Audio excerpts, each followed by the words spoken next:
Next we will welcome Hein Vanhee, and his talk is entitled Kongo Responses to Early Colonialism. Good morning. My presentation is part of a larger chapter, so I will have to jump over several sections that won't fit in these 20 minutes.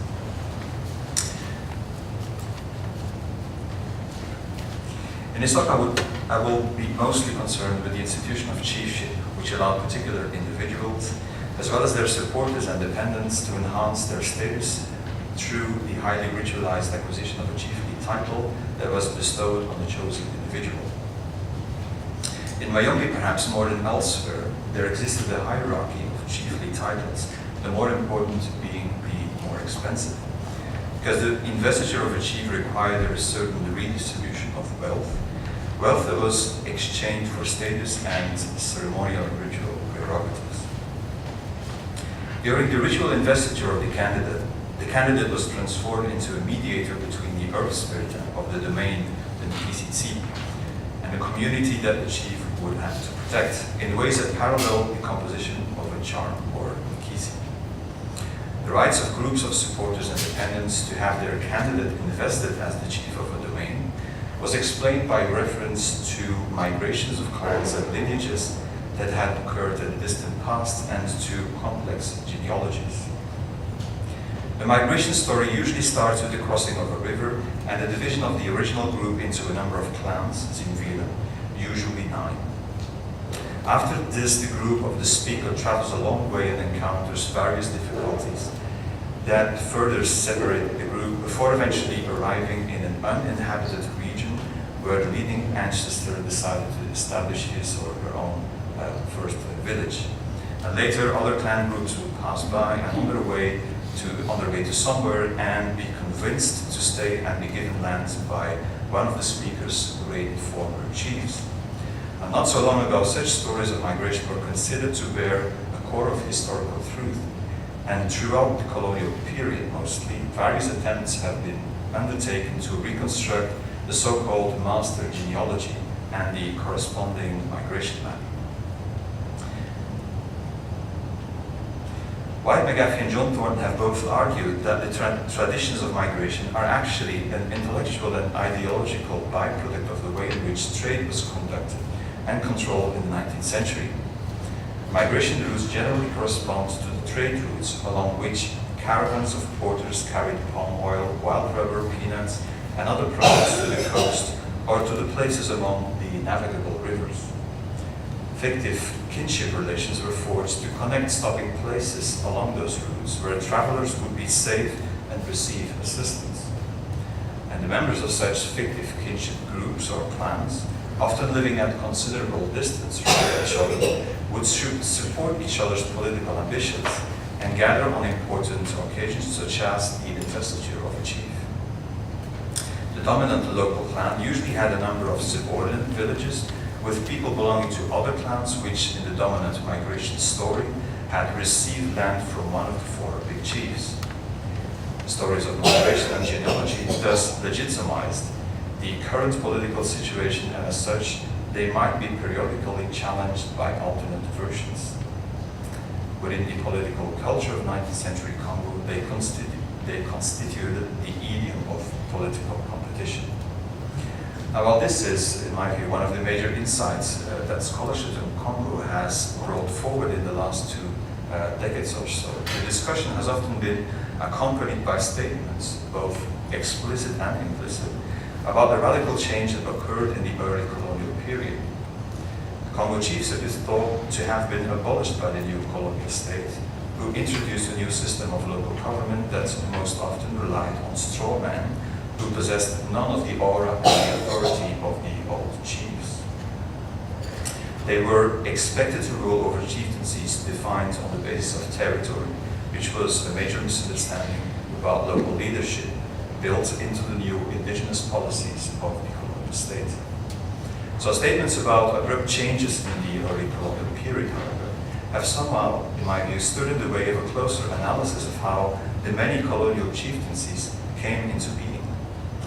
The important question, in my view, is to see more precisely how such a random invention and imposition has occurred, and how much of the eventual outcome was the result of a dialogue or even of a successful manipulation, not by colonial administrators, but by Congo political entrepreneurs, be it of a different kind.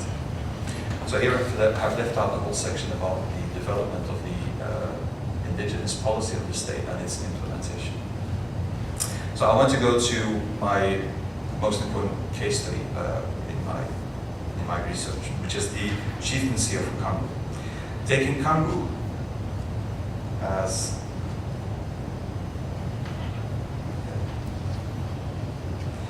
Kongo as a case study, the question for me has been to understand why exactly these villages came to be included in the colonial chieftaincy and why other surrounding villages were not. The first thing that became clear was that in the 1910s, as in the 1990s, more recently, the foremost thing that framed discussions about legitimate leadership was the story of migration and the genealogy of the original Tsundi clan sections that came down from the north and settled in the region of Kongo. Several versions of this have been recorded, and while there are of course small differences, there also is a remarkable consensus about a number of basic tenets. So this allows me to present the following short summary. So this is the distribution of the land in chieftaincies that happens in the early colonial time. The oldest known female ancestor was Ntombongo Mwanda, who came down from the north with her brothers Nganga Mwanda and Sambuki Mwanda. Sambuki Mwanda got wounded in a conflict in the region of Kasari and stayed there for treatment together with his niece Yimu. Nganga Mwanda was the first chief to arrive at Kongo in the valley of Teba, which was later called the Nimba Mwanda, together with his slaves. He is said to have brought with him the Nkisi Nkumbuzi Mbumba Kongo, which is the Nkisi of the chiefship of Kongo. Sister Ntombo Mwanda had 3 daughters, Kikondombo Mwanda, Pema Lwango, and Mbumba Lwango, of which the first married Mavinda, the chief of the region of Vinda, which is close to Kasari.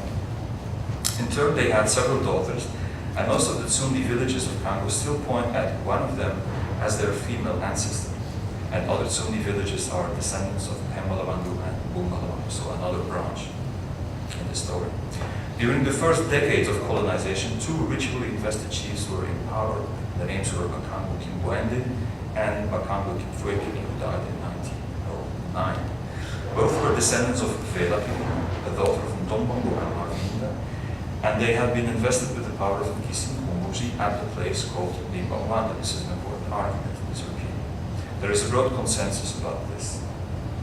So did the Free State government give the colonial medal to one of these chiefs in accordance with what would have seemed to be the local indigenous custom? Well, this did not happen.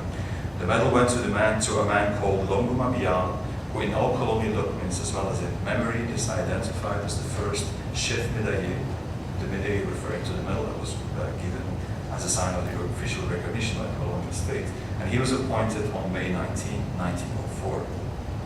The legitimacy of Longo Mabiala's appointment to the chieftaincy of Kongo was a matter of contestation throughout the 20th century, not in the least because 3 of the 4 chiefs who succeeded him were chosen among the descendants of his matrilineage. The claimants always came from the Tsundi villages who identified themselves as the descendants of the daughters of Kipondongo Lwango, which was the first female ancestor. So I left out a section now that explains in detail that all of the contestations in the course of the 20th century always are expressed in that idiom of stories of migration and genealogy, whose details then continuously change. Other arguments found in colonial documents include the location of the graves of the old chiefs found to be on the land of the village of Tsungiloba, and the fact of having installed other groups, other clans, in the region. I was told that Makango Zumbi Puz from Tsungiloba had given land to members of the Puri clan, Vila, at the Mbatakai, which is a hill, and that this had happened in 1882. I was taken by a Tsungiloba man to the grave of Makango Kipfweke, which was marked by a Lugota tree, and where, to my surprise, the chief was loudly greeted and informed about my research. while a bottle of palm wine was sprinkled on the grass. This is what you can see happening in this photograph. Now turning to the current situation. The actual chef de groupement, that's the term for the chief of Kongo now, is a woman called Marie Fatima Nyongo Makai. She has been appointed in 1992. She belongs to the same master clan as Longo Mabiala, Kosi Makwana, Alphonse Poba, which were the other chef médaillé in the colonial time. And according to her own saying, this is the descent line of Mbaluan, so not the descent line of the other original invested chiefs. When Alphonse Pobo passed away, she explained, the next in line was Louis Polo, but he was ill and decided to leave the office to Benoit Nsafo. When Nsafo died, it was time to reclaim the power of Kongo over Kongo, and in the absence of a male candidate in her lineage, Marie Fatima was appointed as chief of Kongo, or Maman Groupement, as people call her nowadays. From other informants, I learned that she was chosen out of 6 candidates, and most annoyed about this was a man called Sessi Babaka from the village of Mututse-Bukila, and the same line as Benoit Nsafo. When I asked him why he ought to be chief, he replied that first of all, he had documents, and secondly, he was the chief of the land, chef de terre, who descended from one of the great chiefs of Kongo. When Europeans arrived, he said, there were 2 chefs de médaille in Kongo, his direct ancestor, Mambutu Bwai, and Makango Kipweke. Mambutu Bwai could not see white people, and therefore he sent his slave Longo Mabiala to get the medal. The white man, however, knew very well that the person who collected the medal was not the real chief. He was not stupid, he said, the white man. The white man wrote all this carefully down in the Livre Politique. Among the documents that Sessi Babaka had was a declaration signed by his uncle Benoit Nsafo in 1989 that said that he had transmitted his power of chief of Kongo to his nephew Sessi. When Benoit Nsafo passed away, however, this arrangement was not accepted by the other villages, and a provincial commission decided that the tradition of Kongo called for a rotation of the office between the 4th daughter of Kipandon Luangu and which is Tukula Tuvinda, his lineage, and Mbumalawangu. As Tukula had just had the power with the chief Benoit Nsafo, the title now had to go to Nyongo Makaya. From other informants, I learned that not all of those who opposed Nyongo Makaya underwrote Sessi's reading of Kongo tradition. Mambutu Bwai, several said, had been only a village chief, and furthermore, never in the past had a chief of Tukula Tuvinda's lineage been ritually invested at the Mwanda with the power of Kunguzin Kumbakangu, as had happened with chiefs from the other branches. Finally, there was more than the disagreements about custom that kept Sessi away from the office, since he apparently enjoyed a questionable reputation on some other moral grounds. Nyongo Makaya showed me photographs of her official investiture ceremony in 1992, attended by all village chiefs of Kongo, as well as by many chiefs from neighboring regions and higher political figures. There was a great party with food and drinks, and a Protestant pastor solemnly spoke out a number of blessings. She was also carried around in a chair or tipoi, which is a very traditional way of honoring the chief. Meanwhile, Sessi Babaka was determined not to give up, and he wrote several letters to higher authorities in order to plead his case. The nomination of Nyongo Makaya, in his view, had been a matter of corruption, and he deplored greatly the false arguments that had been used against him, like that nowadays in order to be a chief one needs to have money, or that it would no longer be appropriate in a democracy that the power would remain within one family. In 1994, convinced that he would win still over Nyongo Makaya, he also had his investiture ceremony organized for him. His description of what exactly happened on that day is very interesting because it shows how the way in which a person is ritually transformed into a chief continues to be imagined along lines that demonstrate some remarkable continuities with the past as well as reinvention. They took what is he describes. They took what is left of the old fetishes, he explained, since not everything has been lost, and it is on the basis of this that the chief is invested. There was a great meeting with many other chiefs who came to embrace him in order to transmit their power to him. And in French, he said, afin de me contaminer de leur pouvoir. The verb is contaminate. A great party was organized with indigenous music, food, and palm wine, and lots of gunshots were fired. The children and grandchildren of his clan carried him around in a tin-boy chair. During the most formal part of the meeting, the oldest chief present spoke up and said that from now on he, Sessi Babana, would be the new chef de groupement. All children, all young and old women and all the men would be, from now on, would be under his protection. And day and night he would be ready for those who needed assistance because he is the chief. After those words, he was given the sacred chief's staff, and the chief's hat was solemnly put on his head, and the old cloth and old weapons that had belonged to the ancestors were presented to him as additional attributes of the chiefship. So what is left of the old fetishes then, of the Nkisi of the chiefship of Kongo? To my surprise, I found in 4 different villages of Kongo a number of objects that were presented to me as being the remains of a Nkisi to invest the chief. And in 3 cases, the presence of these objects was thought to constitute yet another argument in support of particular claims. Nyongo Makaya gladly showed me her traditional material attributes of her office, which included, among other things, wooden staff, brass bracelets, swords of European manufacture, a small collection of colonial medals, including Maliaras, and an elaborately carved wooden walking stick with a looped top reminiscent of Mobutu's well-known cane. That's the one on top. Sessi Babaka, for his part, presented to me the remnants of the Nkisi of the chiefship of Mambutu, which according to him included a brass necklace, a couple of woven baskets, the chief's hat and a small jug of 19th century European import. And together these objects were believed to underscore the legitimacy of his claims, although when asked other people about this, they said that Sessi possessed really nothing of any importance. A missionary ethnographer wrote in 1924 that Mkumbuzi Makangu, the Nkisi of the chiefship of Makangu, had been destroyed in an accidental fire in 1912. A collection of objects that left Kongo in 1915, however, was said to contain Nkisi Mkumbuzi, described as the most important of all the Nkisi of Kongo. It is kept in the Museum Vervuren and has the form of a bag in raffia cloth filled with river stones. I was told in 1999 that more of the Nkisi is and was preserved. According to tradition, Nkisi Mkumbuzi had to be kept by the village of Bona of the Nanga clan.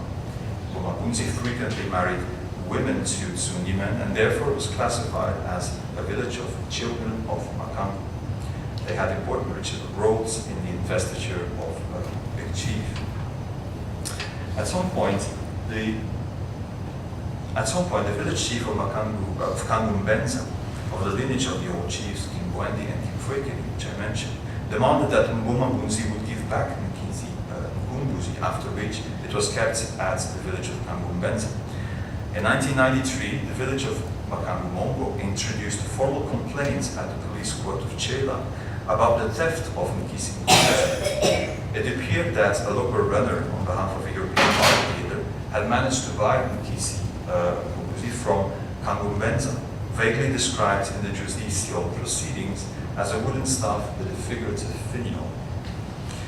The lower part of this was a sharp-pointed metal which I found left in Kongo Mbenza, together with some of other objects. Besides a few stretches of cloth in raffia and cotton, there was a plate and a jug of European import and instruments to paint red and white lines on the body of the chief during investiture, as is described, as we know, in primary sources from the early 20th century.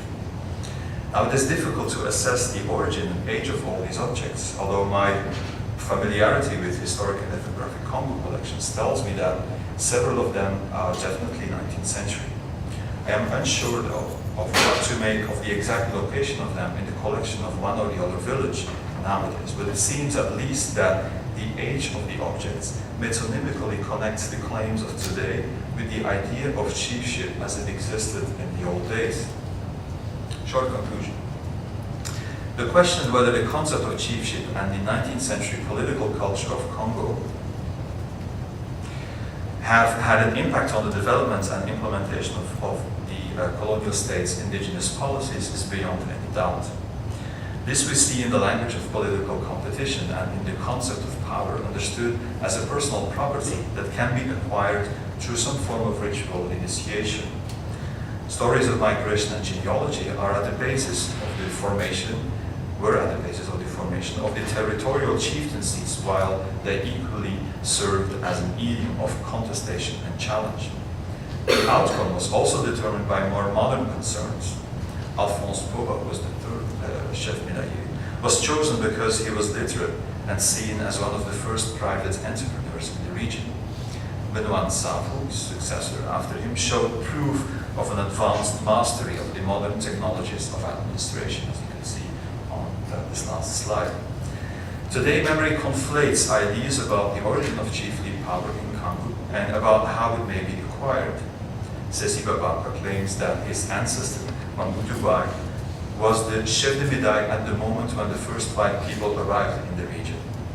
Another informant explained to me that the origin of a chiefly title of lower rank that belonged to the village of Kondikaka, also in Congo, was empowered by Nkisi Mavanga Vanga.